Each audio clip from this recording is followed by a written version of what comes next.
Hoy tenemos que continuar revisando, o terminar de hacer, mejor dicho, el ejercicio 9 de la guía de trabajos prácticos 5, que habíamos comenzado con Silvia la semana pasada.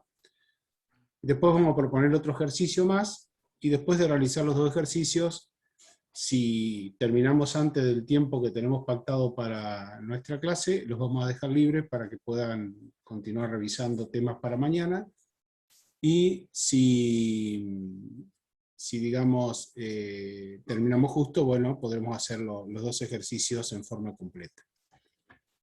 No sé si alguien quiere hacer alguna consulta antes de que comencemos, de lo que fuere. Puede ser alguna consulta concreta que tengan sobre algo del parcial que les haya quedado todavía en carpeta, o de lo que vimos el jueves pasado, cuando comenzamos a trabajar este ejercicio. Ahí Catherine está preguntando si se puede repetir lo que era punto de muestra. Sí, cómo no, cómo no. ¿Alguna otra consulta?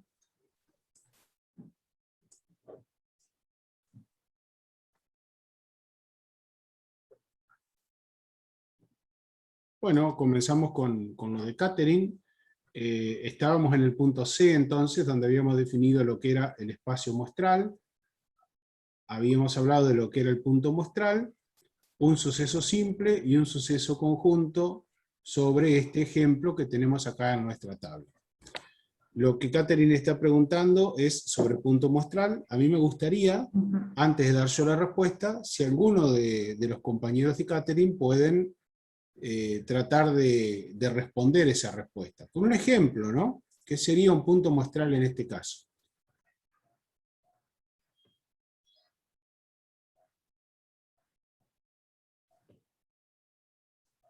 Yo voy a volver a dibujar antes, mientras espero, mejor dicho, la respuesta. Voy a hacer lo que habíamos hecho los otros días. A media la respuesta, Camila, ¿eh? A media. Hay cosas que están bien, hay cosas que están para revisar.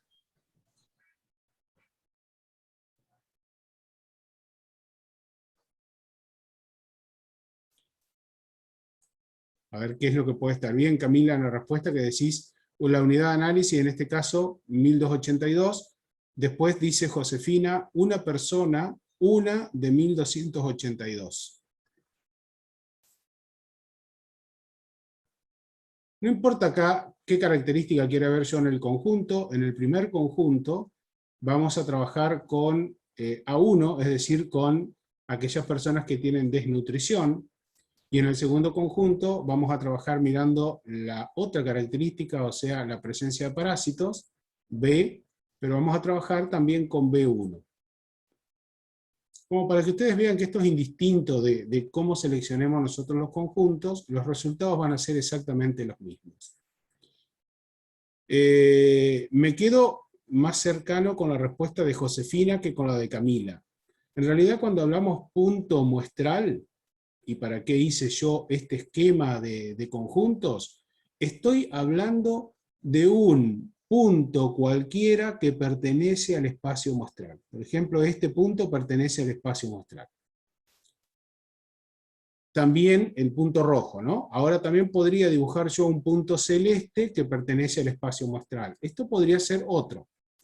Podría dibujar otro punto celeste más. A lo celeste lo estoy dibujando en el mismo sector porque, digamos, comparten las mismas características. Podría dibujar un punto verde, que lo voy a dibujar acá, y puedo dibujar más de un punto verde, más todos los que quiera. Y voy a dibujar un punto naranja en este sector. Todos esos que yo dibujé, ¿qué son esos puntos? No qué características tienen, chicos, sino el punto rojo, el celeste, el verde, el naranja. ¿Qué son? Personas, vamos a ser un poquito más finos, más técnicos. Unidades de análisis. Muy bien, cada uno de esos es una unidad de análisis. Cada unidad de análisis es un punto muestral. O sea, cuando hablamos de punto muestral, una unidad de análisis, es decir, una persona cualquiera integrante de la muestra. Por eso alguien dijo hoy, uno de los 1.282 personas que tenemos. Las características de estos puntos muestrales son diferentes. A ver, ¿qué características tienen los puntos celestes?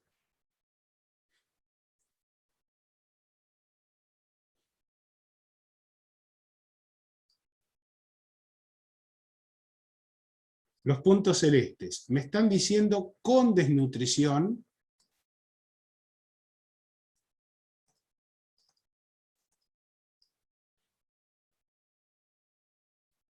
Tienen desnutrición, dicen, bueno, pero pregunto, si miro los puntos verdes, ¿no corresponden también al mismo conjunto? Miren, si yo hago así, los celestes y los verdes, ahora me gustó lo que dijo Santiago, bien, voy a deshacer todo lo que borré, y van a ver ustedes ahora que los celestes no solamente son los que tienen desnutrición, sino a su vez son los que están afuera del conjunto B1, o sea, los que están afuera de tener parásito. O sea, como dice Santiago, los celestes son los que presentan desnutrición y sin parásitos.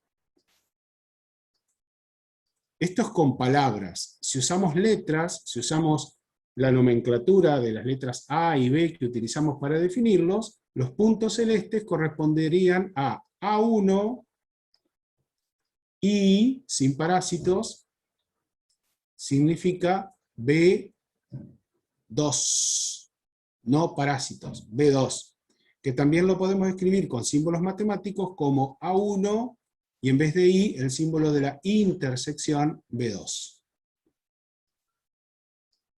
Pero cada puntito celeste es una unidad de análisis, un punto muestral, ¿eh?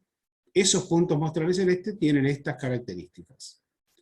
Solo para saber si esto se entendió, no voy a hacer todos. Vamos a decir qué características tienen los puntos rojos.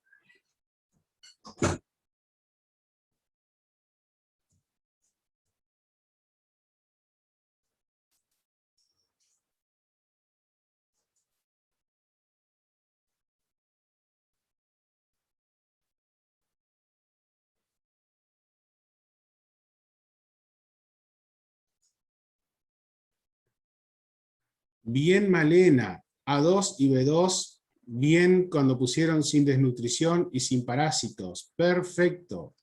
No cumple con A1 y tampoco cumple con B1, o sea, sin desnutrición y sin parásitos. Lo que lleva a escribir que es A2, sin desnutrición A2, y sin parásitos B2, o sea, escribimos A2 y B2. Que si queremos escribir con símbolos matemáticos, usamos la intersección en vez de la letra I. Bien chicos, veo que con esto comprendieron. Cualquier cosa, si hay alguna duda, volvemos para atrás. En la tabla, ¿dónde está ubicado el puntito celeste? ¿Dónde el verde? ¿Dónde los naranjas? ¿Dónde los rojos? Vamos por parte para que me respondan. ¿Dónde tengo que ubicar la tabla? En el casillero que tiene ¿qué número? El puntito celeste.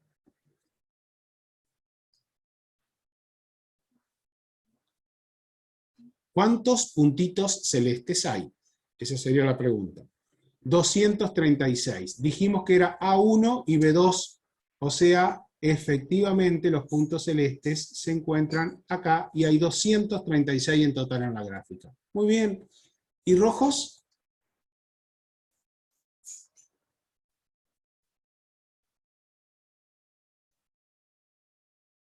80. Muy bien. Cambio mi pregunta. ¿De qué color son todos los puntos que sumados son 717 individuos o unidades de análisis?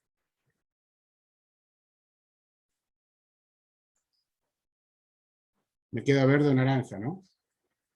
717, ¿es verde o es naranja? Bien, es verde, perfecto. Y aquí, el que me queda, los 249, son los puntos de color naranja.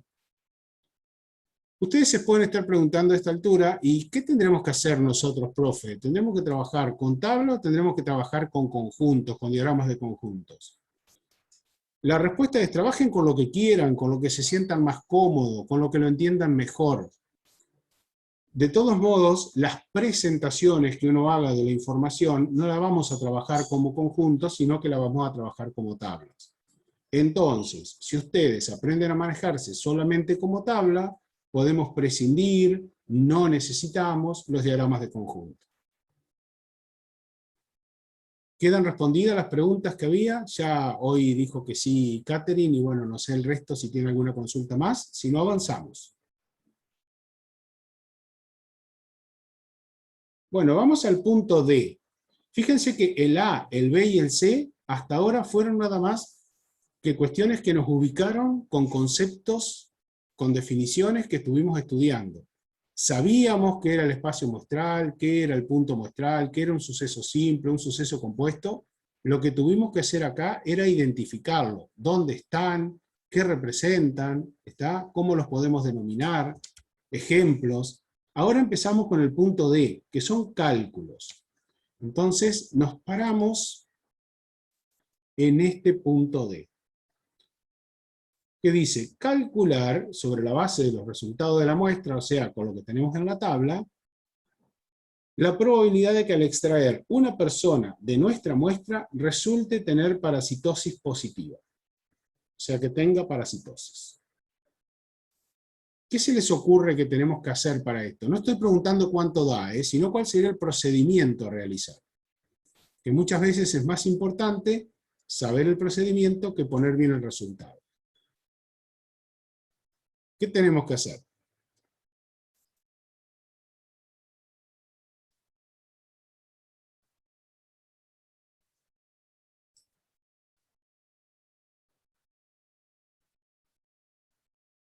Piensen y anímense a responder, que se pueden equivocar sin problema.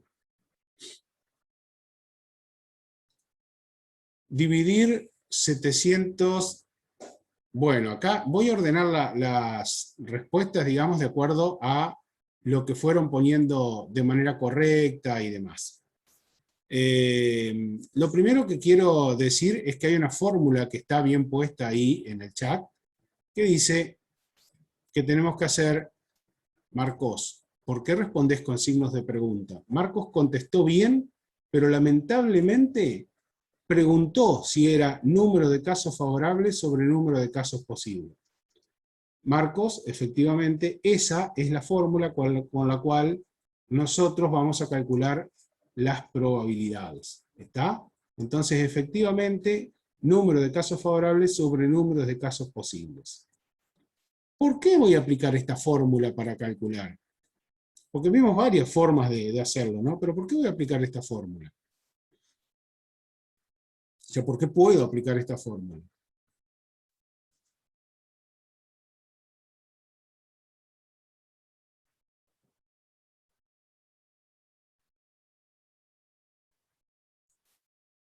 Porque tenemos los datos necesarios, porque conocemos los valores, es decir, estamos en presencia de conocer todos los datos, sabemos cuáles son los casos favorables, cuáles son los casos posibles, no se trata de algo que varía en el tiempo y en el espacio, sino que es una muestra que tenemos acá, definida con determinadas características, y eso nos permite calcular una probabilidad. Bien. Leía en el chat también, y eso lo quiero aclarar un poquitito, porque a ver, que decían evaluar la frecuencia con la que se dan los casos. Obviamente que frecuencia y probabilidad son términos que están relacionados, pero yo diría que 717, por ejemplo, es la frecuencia absoluta de personas que tienen desnutrición y presencia de parásitos. Y eso no es probabilidad. ¿Se va comprendiendo lo que estoy diciendo? Si ustedes dicen dividir 717 por 1282, están hablando de algo distinto. ¿Por qué lo dividen por el total, por 1282? ¿Qué sería en vez de la frecuencia? Además de ser probabilidad, ¿no? Que es lo que queremos calcular. Pero, ¿cómo podríamos llamarlo también? No, Camila. Estamos hablando de hacer la división, por ejemplo, de 717 sobre 1282. Cuando hablaron de frecuencia, yo dije que 717 es la frecuencia con que se dan los casos de personas con desnutrición y presencia de parásitos. ¿Cómo se llama esta frecuencia cuando la dividimos por el total?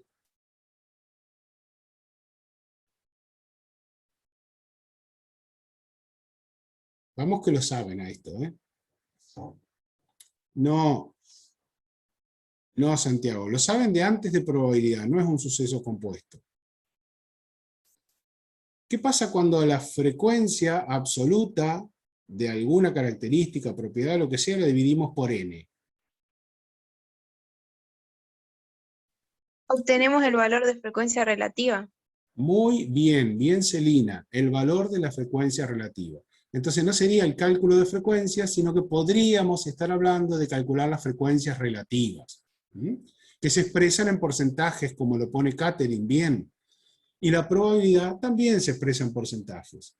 Pero igual, cuando estamos en probabilidad, no hablemos de frecuencias, sino que hablemos de probabilidades, y como en este caso lo dice la fórmula de Pascal con la cual lo vamos a calcular, es número de casos favorables sobre el número de casos posibles. Entonces, para este caso de que dice que al extraer una persona de la muestra resulta tener parasitosis, el denominador es sencillo, porque los casos posibles son todas las unidades de análisis que tenemos. Si todas tienen la misma posibilidad de ser elegido, y nosotros vamos a extraer una persona al azar, podemos elegir cualquiera de esas 1282. Pero de esas 1282 posibles, ¿cuántos son los favorables? Para lo que estamos buscando nosotros, ¿no? Y ahí cambiaron el número, muy bien, son 966. Porque si nos quedamos con este 717 que inicialmente mencionaron, nos estamos olvidando de estos 249 que también tienen parasitosis. Porque no estamos mirando la otra variable, estamos mirando solamente el cumplimiento de la presencia de parásitos. No me importa qué pasa con la desnutrición, si tienen o no tienen. Esta probabilidad que estamos calculando acá, ¿es la de un suceso simple o de un suceso compuesto?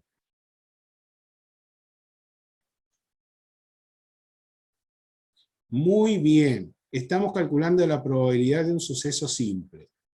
Es decir, que estamos calculando la probabilidad de que solo se dé B1, que tenga parásitos. Recuerden que escribimos estas letras para no escribir PD, entre paréntesis, parasitosis, o sí parásitos o con parásitos.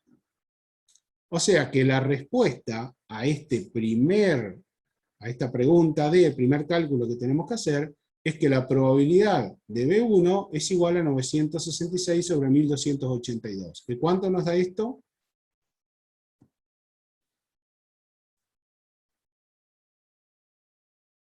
$0,75, seguramente en forma aproximada, pero está bien, o sea que esto es en porcentajes un 75%.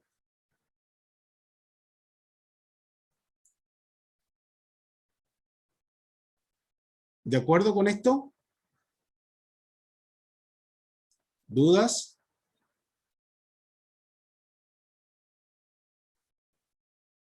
Avancemos entonces hacia la próxima pregunta.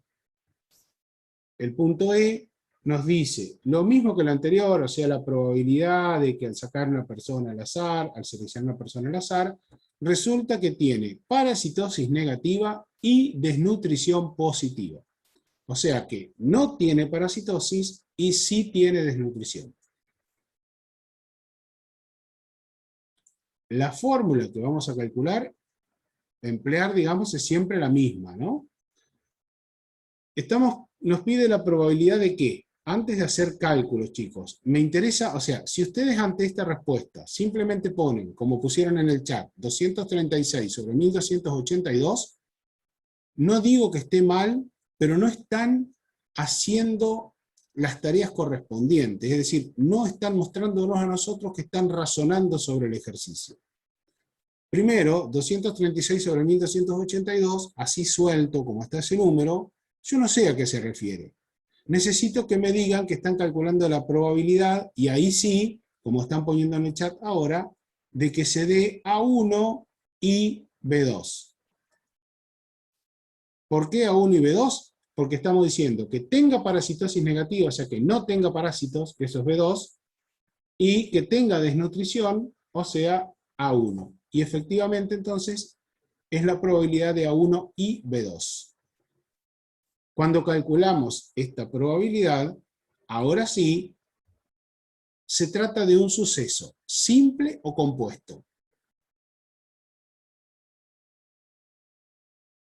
Compuesto, muy bien. Entonces, ¿cuál es la probabilidad que se dé A1 y B2? Y miremos nuestra tabla. Ustedes están diciendo muy bien que es 236. ¿Por qué es 236? Yo lo voy a marcar ahí en la tabla.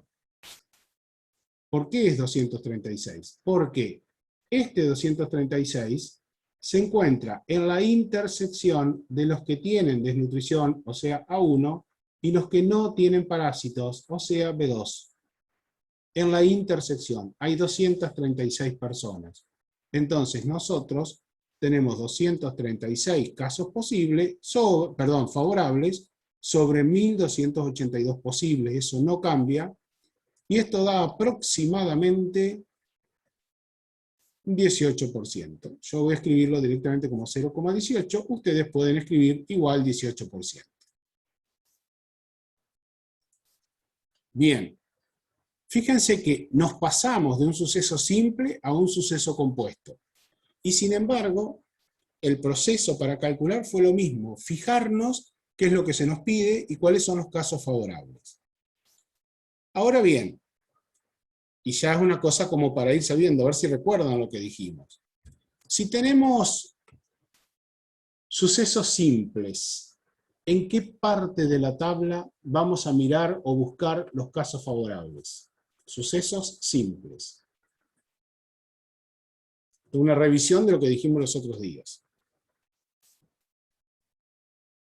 Casi, Santiago. En los totales marginales, bien. En el total sí, pero tiene que ser total marginal. O sea, sucesos simples van a ser los que se encuentran en la zona de los totales marginales. Es decir, aquí, totales de filas, o aquí, en los totales de columnas. ¿Y dónde vamos a buscar los sucesos compuestos?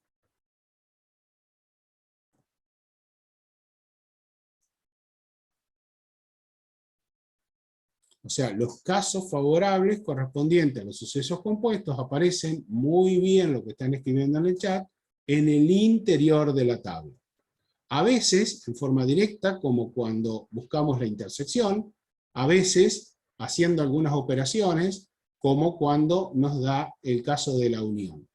Ahora vamos a seguir trabajando con los ejercicios y van a ver que van a aparecer estas cosas que estamos hablando en este momento. Bien. Vamos a avanzar entonces. Vamos al tercer punto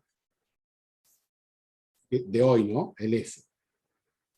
Si se extrae una persona con parasitosis positiva, ¿cuál es la probabilidad de que ésta no esté desnutrida? Los dejo avanzar un poquito, que se equivoquen si tienen que equivocarse, y después lo trabajamos.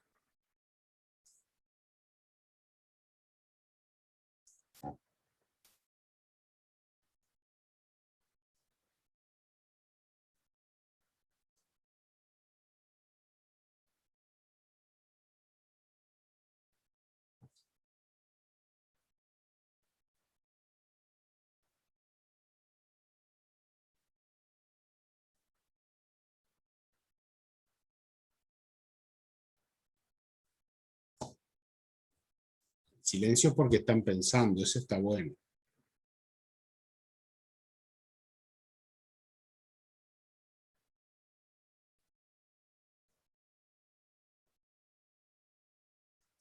Ahí dice Catherine que pondría 80 sobre 316, pero no está segura. Entonces yo los resultados que ustedes me van dando, los voy a ir anotando por acá al costado. 80 sobre 316.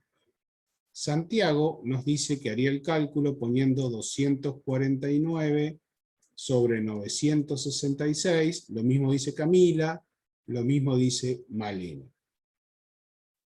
Yo voy a hacer una pregunta, no sé todavía cuál es el correcto, ni lo voy a decir, pero voy a hacer una pregunta. ¿Por qué cambiaron el número de casos posibles? ¿Por qué algunos trabajaron con 316 y otros con 966?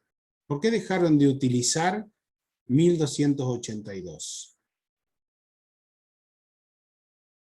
Bueno, Catherine se corrige y coincide con 249 sobre 966. Bueno, ¿por qué dejaron de trabajar con 1282 y entonces consideran solamente 966? Porque en el enunciado dice personas con parasitosis únicamente. Bien, Santiago, hay otra cosita más en el enunciado. Está bien lo que decís, ¿eh? Dice Catherine, se limita solo a los que no tienen parasitosis, a los que tienen parasitosis, y a los que tienen parasitosis. Bueno. Pero hay una palabrita que tiene mucho que ver en todo esto.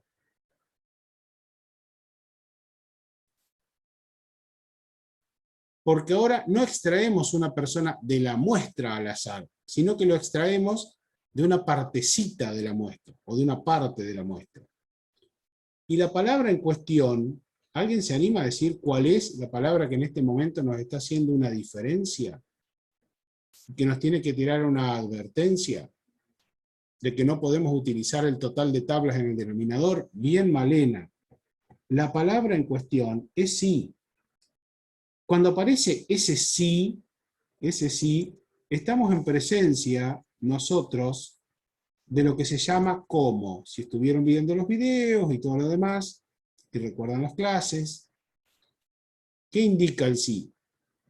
Es un cálculo de probabilidad diferente. ¿Se acuerdan cómo se llama?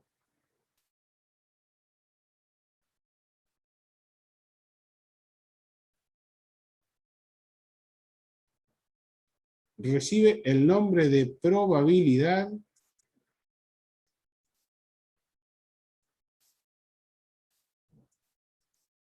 condicionada o condicional. Bien, Marcos. Probabilidad condicional. El sí nos está indicando una condición que se tiene que cumplir. Ya no es que extraigo de cualquier parte, sino solo de los que tienen parasitosis. Se produce lo que nosotros llamamos un recorte del espacio muestral. Porque ya no estoy trabajando con toda la tabla, sino que me limito a algo. ¿A qué parte de la tabla me limito?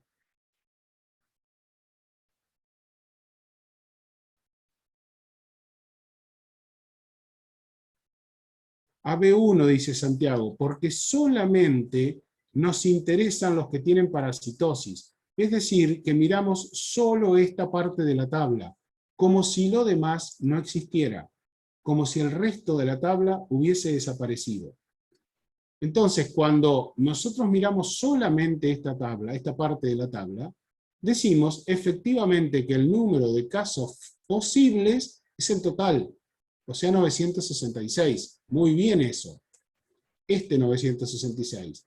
Y el número de casos favorables, porque nos pregunta cuál es la probabilidad de que no esté desnutrida, el número de casos favorables son los 249 que tenemos acá. Muy bien, esa es una forma directa de poder calcular esto.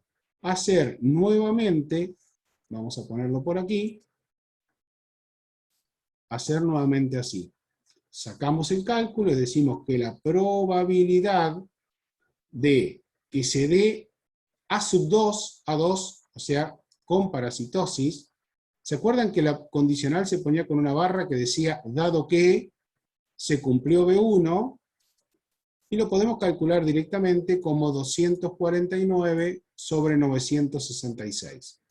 ¿Hay alguna duda con este cálculo que hicimos? ¿De dónde salió el 249? ¿De dónde salió el 966? Perdón. ¿Por qué hicimos este recorte de la tabla? ¿Por qué ahora nuestro espacio muestral cambió para este ejercicio? Para este punto F. Antes de ver otra forma de calcularlo, ¿no?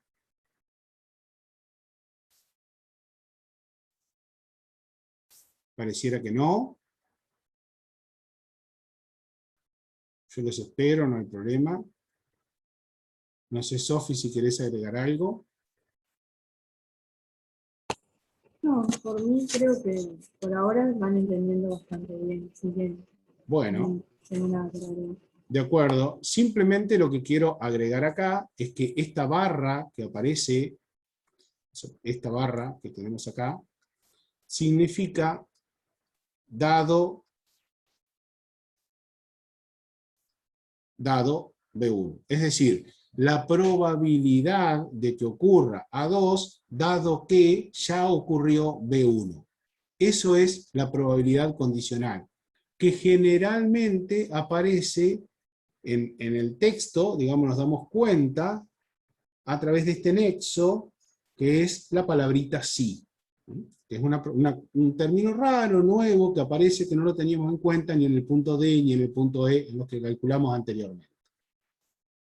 Pero ustedes en la teoría tenían otra forma para calcular la probabilidad condicional, que es un poquito más completa que esta, porque tiene que ver ya con lo que es en sí la definición de probabilidad condicional, y después se usa más adelante para otras cosas, por ejemplo, para probar la dependencia o independencia de sucesos, y que se define, a ver si se acuerdan la fórmula, la probabilidad de A2 dado B1 es igual a la probabilidad de la intersección, o sea, de que se den A2 y B1, sobre la probabilidad del suceso que ocurrió, es decir, del suceso B1. ¿Se acuerdan de esta fórmula, de haberla visto en los videos? Catherine dice que sí. Bien, Marcos, bien, perfecto. Esta fórmula que estamos viendo acá es la fórmula de probabilidad condicionada. Y para trabajar con esta fórmula es necesario que nosotros veamos toda la tabla, no solo el recorte que hicimos. Entonces volvemos a tener ahora en presencia nuestra toda la tabla. Y hacemos este cálculo, tal cual lo tenemos aquí pensado, tal cual lo tenemos planteado, ¿no? Entonces, ¿cuál es la probabilidad? ¿Cómo calculamos? ¿Cuál es la cuenta que debemos hacer para determinar la probabilidad de la intersección de A2 y B1? Acá está 2, acá está B1. En la intersección, ¿quién nos aparece?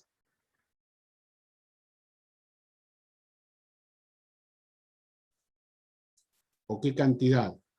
Efectivamente, 249. Entonces, ¿cómo expresamos, qué cuenta hacemos para calcular la probabilidad de A2 intersección B1? No podemos poner 249, porque eso es un número mayor que 1. Si solamente me piden la probabilidad de A2 intersección B1, ¿qué cuenta hacemos?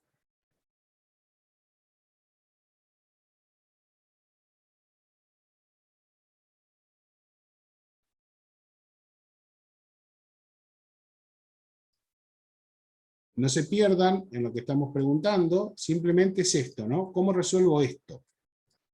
Esta expresión, por separado. No es condicional, es un suceso compuesto.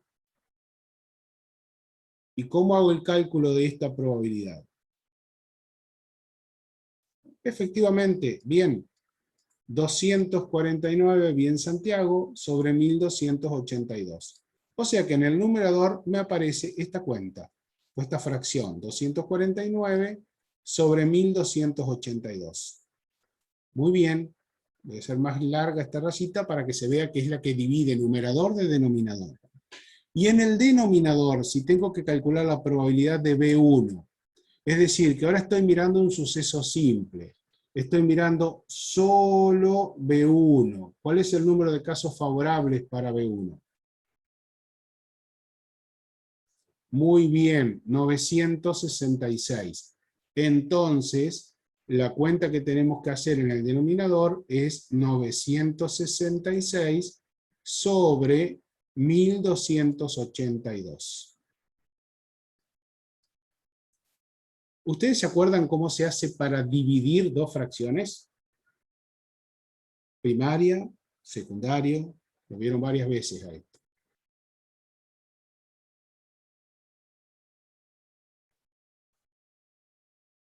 Se multiplicaban, sí, sí, Marcos, pero y se invertían, muy bien. Es decir, se escribe la fracción del numerador, 249 sobre 1282, y se multiplica por la fracción que está debajo, la que está en el denominador, invertida, como dice Mercedes, se da vuelta a la segunda fracción, entonces nos queda multiplicado por 1282 sobre 966. ¿Y qué ocurre cuando yo tengo ese producto indicado ahí? ¿Qué puedo hacer? Dicen se va 1282, se simplifican efectivamente 1282 con 1282, y entonces el resultado que nos queda es el mismo que habíamos calculado antes, pensando en como si se hubiese producido un recorte de la tabla, un recorte del espacio muestral, es decir, obtenemos 249 sobre 966. Cualesquiera de las dos explicaciones está bien. La mejor, digamos la más importante, es esta última, que aplicamos esta fórmula de probabilidad condicionada, porque como yo les decía, la vamos a usar y mucho a esta fórmula para trabajar en otras cosas, sobre todo para analizar si dos sucesos que nosotros tengamos son independientes o no. Eso lo vamos a ver también más adelante en algún ejemplo, aunque en los videos que ustedes tenían, algo de eso ya vieron. Pregunto, piensen y respondan después de pensar. Si les hubiésemos pedido la probabilidad de B1, dado que ya ocurrió a 2, ¿el resultado hubiese sido el mismo? ¿Hubiese sido diferente? Siempre hay un porqué de esto, entonces piensen con la justificación.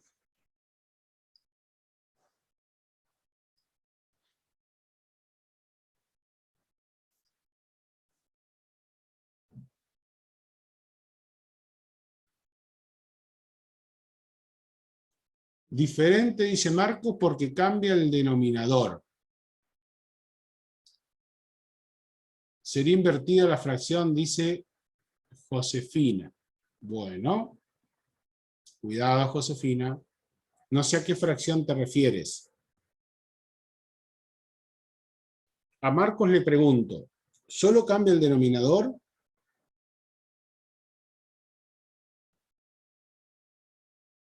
Ya respondo lo que pusiste, Josefina, en el chat.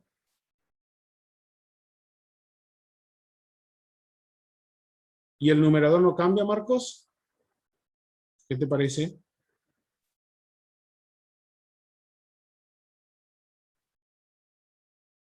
Marcos dice que también. Bueno, qué lástima, Marcos. Venías genial y te equivocaste en la última. Claro. Miren, vamos a aplicar esta fórmula. La probabilidad condicional la calculamos haciendo la probabilidad de la intersección, o sea, B1 intersección A2, sobre la probabilidad del suceso que ya ocurrió, es decir, del suceso A2. ¿Qué pasa en el numerador? ¿Cuál es la probabilidad de B1 intersección A2?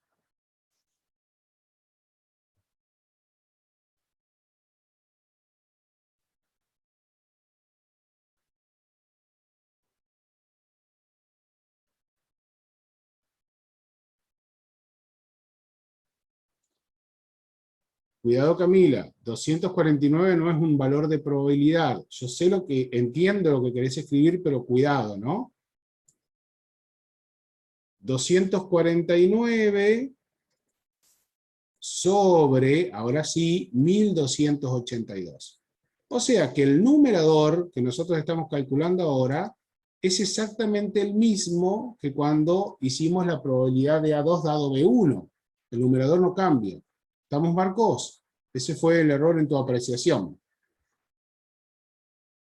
Y el denominador, que ahora estamos hablando de que ocurra A2. O sea que tengo que mirar esto, que ocurra A2 solamente. ¿Cuál sería el número de casos favorables? Bien, 329. Entonces la probabilidad de que ocurra 2 va a ser 329 sobre 1282. Ya sabemos que 1282 se va a simplificar con 1282 y nos va a quedar 249 sobre 329. Cambió, chicos. Fíjense, ¿qué es lo que cambió en la expresión? Que en el primer caso teníamos como el número de casos posibles 966.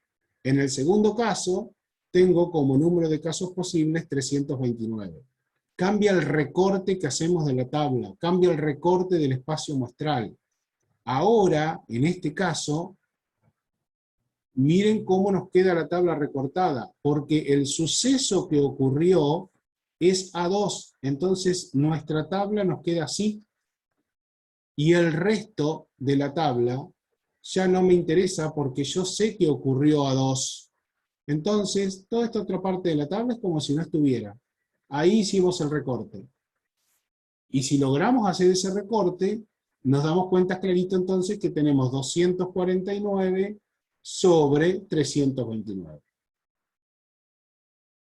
Si quisiéramos mirarlo de la primera forma que lo habíamos hecho con el ejercicio anterior, con el punto anterior. ¿Se comprende esto?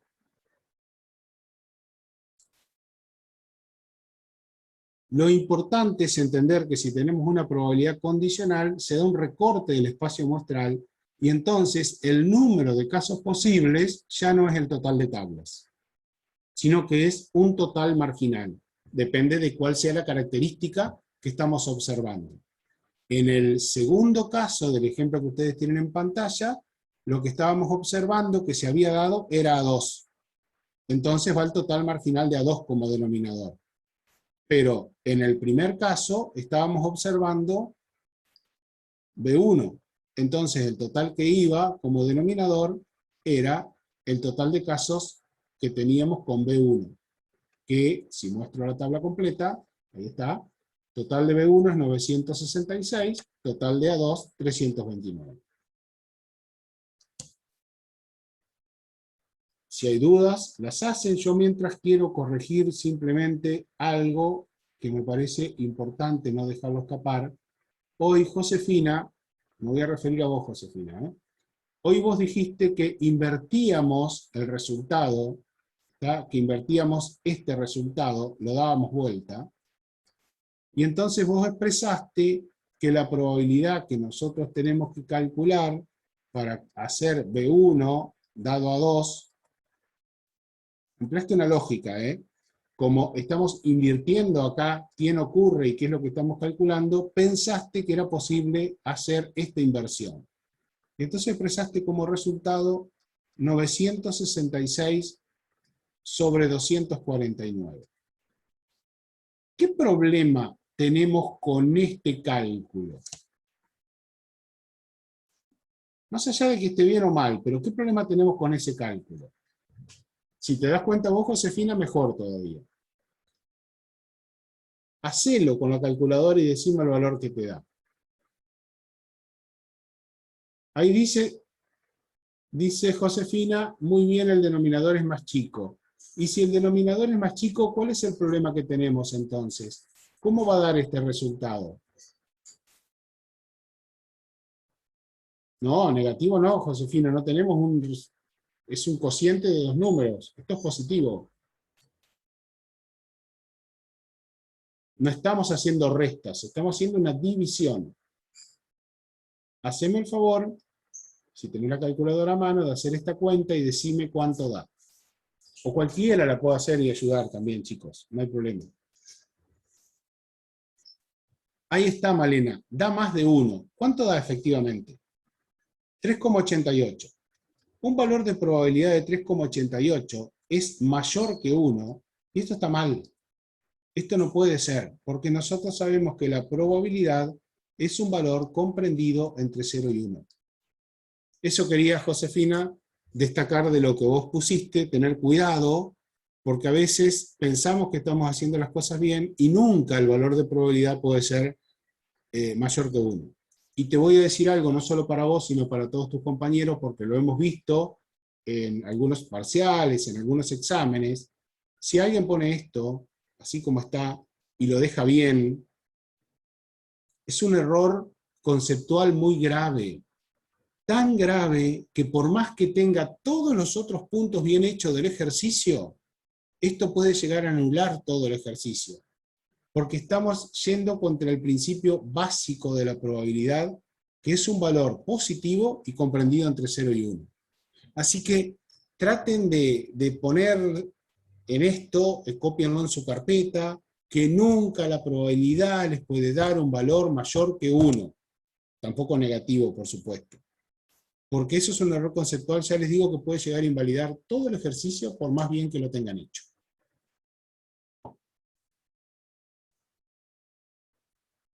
No se trata de una amenaza, sino que se trata como de decirle, bueno, hay cosas básicas que nosotros no podemos cerrarle, ¿no? Sofi, Caro, ¿quieren agregar algo? No, de mi parte no, Sergio.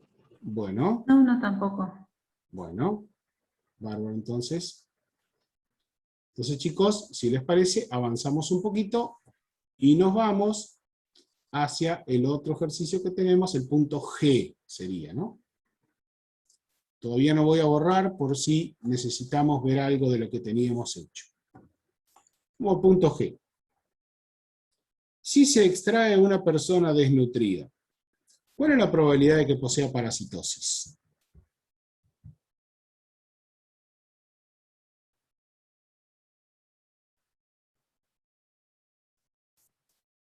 Vamos que en este les pongo todas las fichas a ustedes, ¿eh?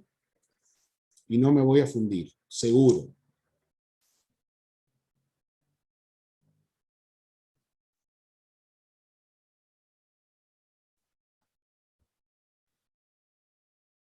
¿Se trata de una probabilidad común? ¿Se trata de una probabilidad condicional? ¿Qué les parece?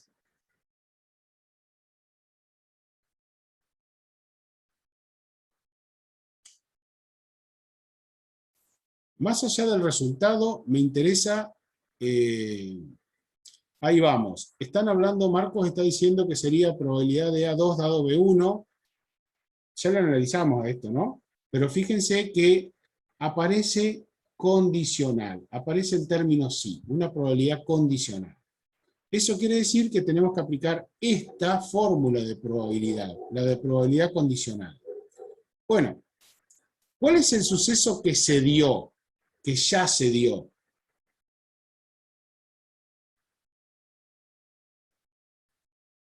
A2, que es no desnutrida. Muy bien, entonces tenemos que calcular la probabilidad de, ya discutimos qué cosa, dado que se dio A2. Porque si empezamos a leer, dice, si se extrae una persona no desnutrida y sin desnutriciones A2, ¿cuál es la probabilidad de que posea parasitosis? Y es el ejercicio que acabamos de hacer recién, ¿no? Sin haberle puesto antes un enunciado, lo calculamos hace un ratito, que nos daba 249 sobre 329. Cuando yo les expliqué el anterior, sin tener que trabajar con un enunciado, esta segunda parte que trabajamos a partir de aquí, estábamos resolviendo el punto G. Bueno, me voy a saltear algunos puntos para ver si ustedes entienden lo que se está preguntando en el punto I. Encontrar diferencias entre los ítems F y G. Justificar. Es decir, encontrar diferencias, voy a borrar esta partecita y esta partecita, entre el cálculo que está hecho aquí arriba y el cálculo que está hecho aquí abajo. Y justificar. ¿Qué diferencias se encuentran en ambos cálculos que hicimos?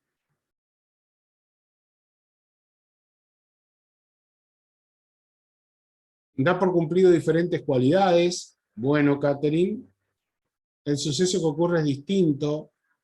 La diferencia sería que el suceso dado es diferente. Bien, Marcos. O sea, el suceso que ya ocurrió es otro. Empezando por ahí. En el primer caso ocurrió, como decíamos hoy, en el primer caso ocurrió B1. Y en el segundo caso, el suceso que ocurre es A2.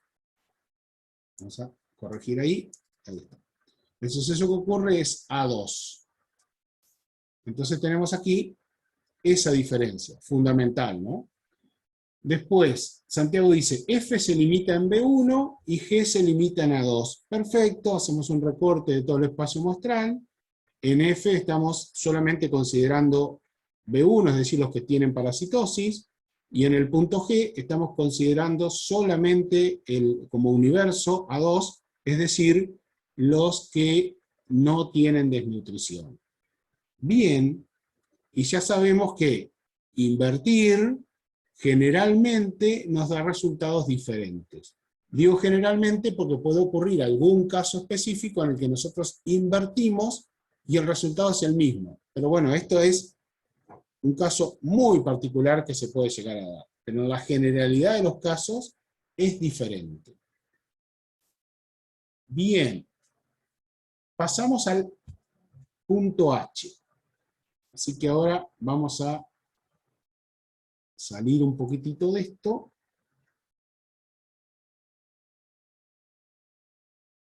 Voy a dejar este rectángulo por ahí. Voy a trabajar acá. Punto H. ¿Cuál es la probabilidad de que al extraer una persona resulte con parasitosis positiva y no desnutrida?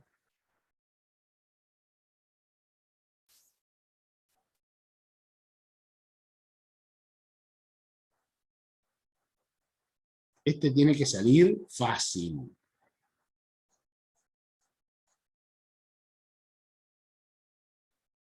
Ahí hay una respuesta de Santiago que nos está diciendo que es 249 sobre 1282. A mí me interesaría, como siempre les digo, que me digan de dónde sale este resultado que están pensando.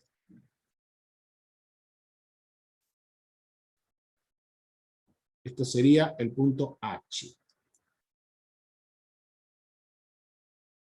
¿Qué probabilidad estamos calculando ahí, chicos? La probabilidad de que ocurra ¿qué cosa? Marcos dice B1 y A2. Revisemos. O también, como otros dicen, intersección. ¿Es así? ¿Está bien esto? ¿Lo que están opinando sus compañeros? Fíjense, ¿cuál es la probabilidad de que al extraer una persona resulte con parasitosis positiva? Es decir, que si estamos hablando de parasitosis positiva, nos encontramos aquí en B1. Y que a su vez no sea desnutrida, o sea, en A2.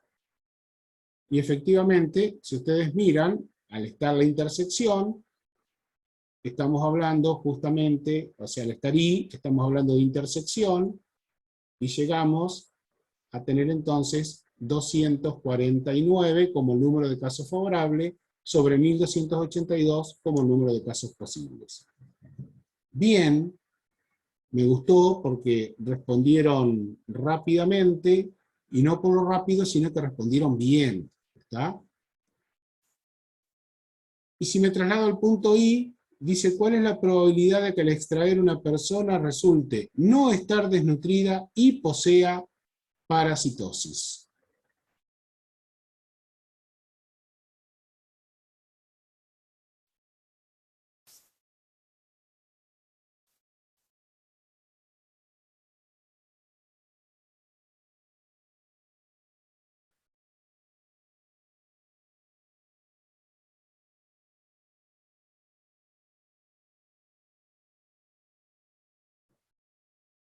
A ver.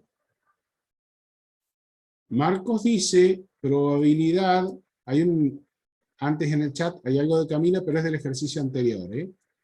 A2 y B1, o sea, A2 intersección B1.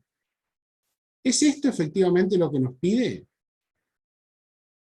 ¿Cuál es la probabilidad de que al extraer una persona resulte no estar desnutrida? No desnutrida es efectivamente A2. Y posea parasitosis. Poseer parasitosis es B1. O sea que efectivamente nos pide la intersección. ¿Y cuánto da por resultado esto?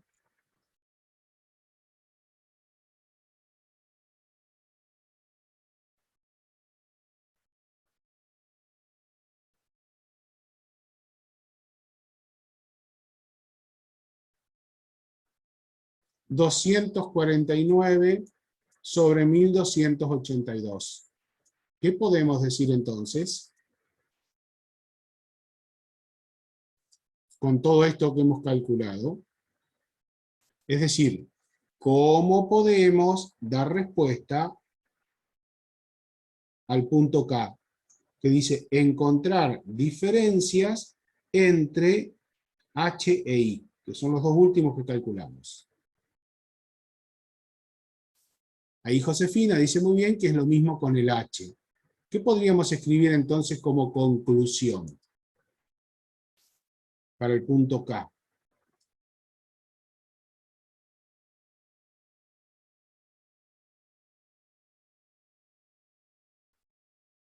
Eso es una interpretación, Santiago, pero dice encontrar diferencias. No hay diferencias. Bien, Malena.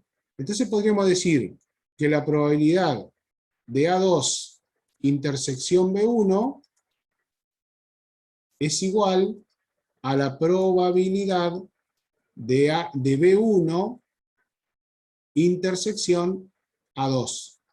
O sea que no importa el orden en el que nosotros estemos poniendo los sucesos, pero cuando hablamos de intersección, el cálculo es exactamente el mismo. La probabilidad no varía. Esto es una propiedad importante de la intersección de sucesos.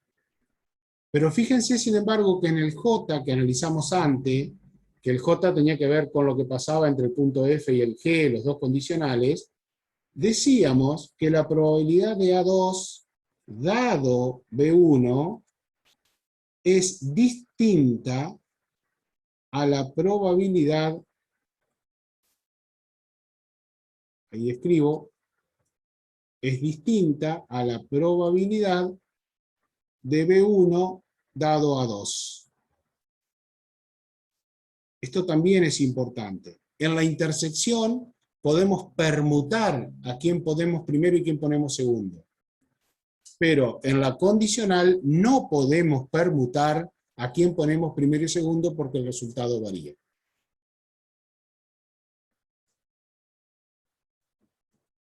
¿Se comprende esto?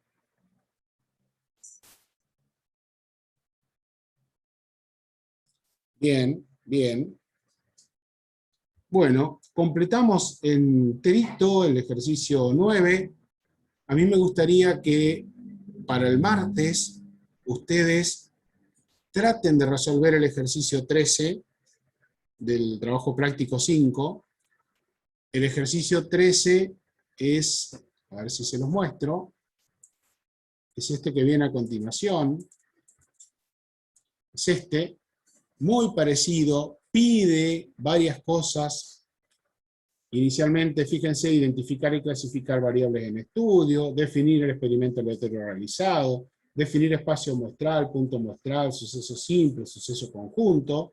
Después hay cálculos de probabilidad y otra vez hay que indicar diferencias y demás. Me gustaría que ustedes lo analicen y vean a ver si lo pueden resolver, que se peleen un poco con el ejercicio, pero creo que teniendo de base el 9 van a poder hacer el 13. Y con esto daríamos por finalizado el encuentro de hoy y quedan ustedes libres para poder revisar, repasar las cuestiones que tienen para el parcial de mañana. Que recuerden, a las 8 de la mañana va a estar habilitado para resolver. Si tienen alguna consulta, me quedo en estos minutos que están faltando, las resolvemos.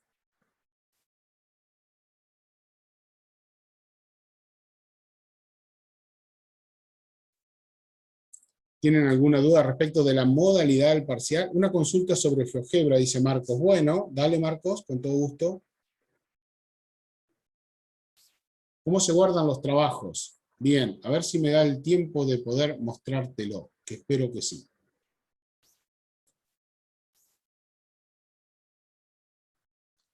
Mientras hablo con vos, voy a guardar GeoGebra. Igual digo, no es necesario que manden el archivo de GeoGebra guardado. Pueden mandar una captura de pantalla, una foto, no hay problema. Pero voy a responder la pregunta de Marcos porque es muy fácil guardar en GeoGebra.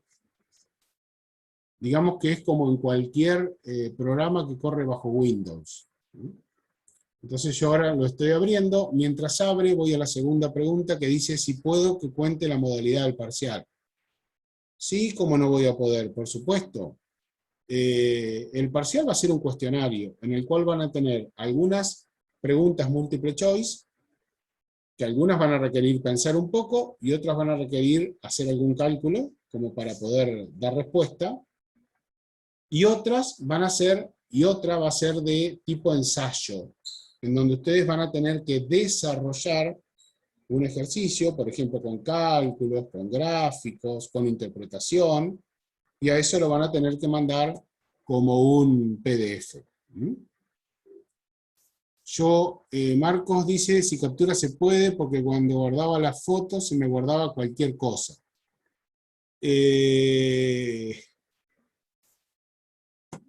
No, Marcos, no creo que se guarde cualquier cosa, capaz que, a ver, depende de lo que hayamos hecho, ¿no? Yo voy a abrir un archivo que ya tenía trabajando los otros días, ya lo voy a compartir, ¿eh? Primero lo voy a abrir para que ustedes lo puedan ver. El que trabajamos en la clase de consulta anterior, que fue sobre el histograma.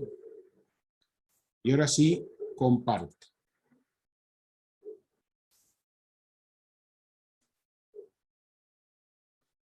Ah, te quedaba mal el gráfico. Eso sí puede ser, Marcos, ¿eh? Puede ser.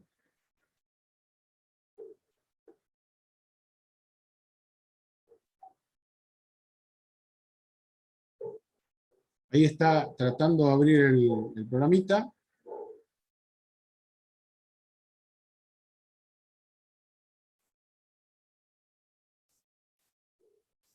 Termina y les muestro a ustedes cómo podríamos hacer con el gráfico. A ver.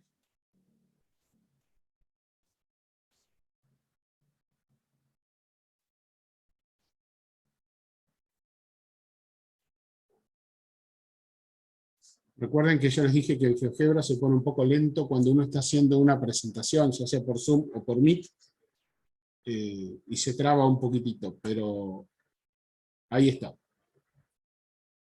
Es una tabla de valores en donde yo lo que tengo acá es un gráfico hecho. A ver si le voy a pedir el gráfico. Voy a cerrar mi hoja de cálculo. Vamos a cerrar la hoja de cálculo.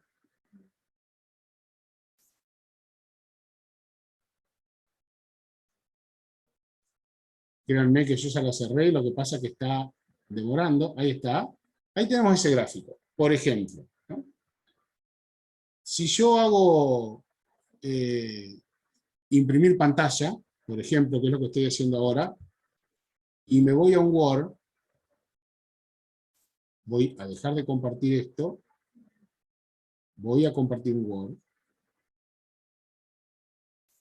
y en el Word yo lo pego, me queda igual. Marcos.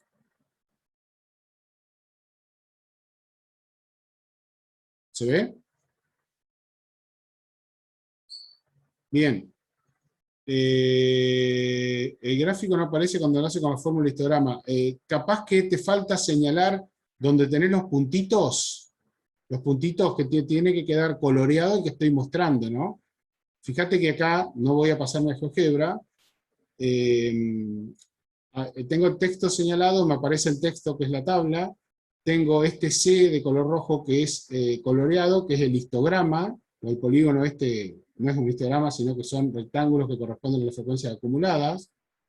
Y eso es lo que me está mostrando. Si yo no coloreo estos puntitos, no me muestra lo que quiero, ¿está? Solo me va a mostrar lo que está marcado. Puede ser ese el problema.